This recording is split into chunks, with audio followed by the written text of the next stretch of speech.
If you close the club in more like that, it's easier to go through.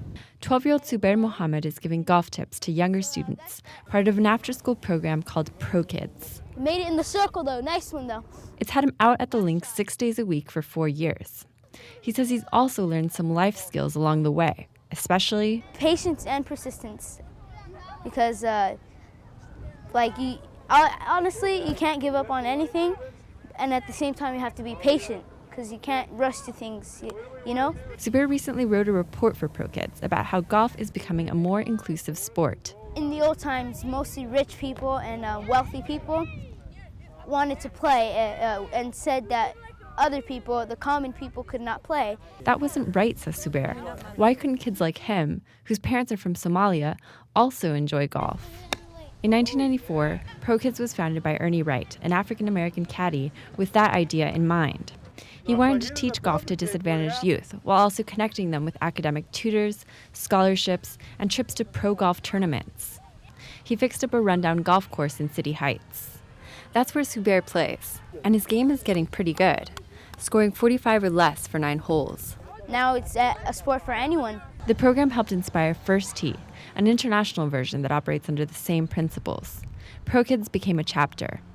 The City Heights golf course is next to a Pro Kids educational center where students can do their homework and get tutoring. More than half of the 1,500 students enrolled at Pro Kids are immigrants or refugees.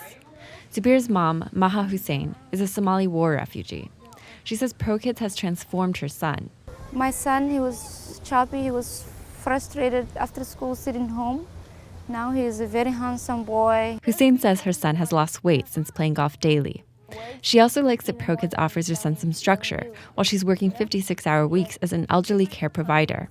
And she sees the program's academic support paying off. Zubair is getting straight A's. I think it's a brain game.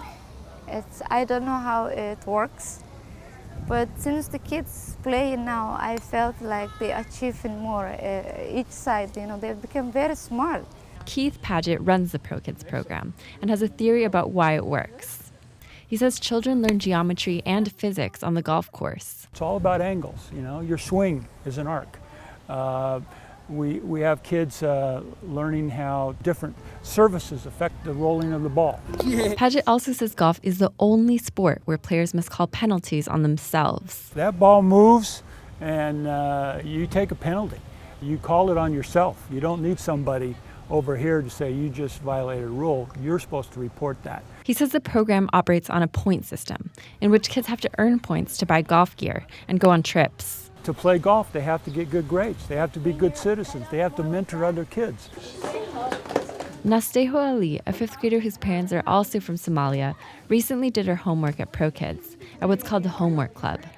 She says golf has helped her with her math. You get a number of strokes on a hole, and you need to add it up on your scorecard. And in school, I'm also doing addition, so it helps in school. Her mother, Marianne Ali, never imagined she'd have kids in the U.S. playing golf.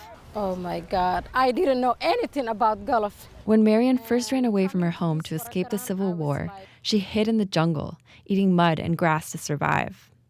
She was granted asylum in the U.S. and sent to North Dakota, where it was snowing. She'd never seen snow before, and the sight sent her into shock. She considered returning to Africa. But then she got a call from a friend. And she was like, San Diego is like Africa. Same, the raining, you can see the sky, the ground, the grass and everything. She said, oh, you need to come back, come over here. So she moved to San Diego. She'd never seen a golf course before she got here. Now she has 5 children who skillfully play the sport. Jean Guerrero, KPBS News.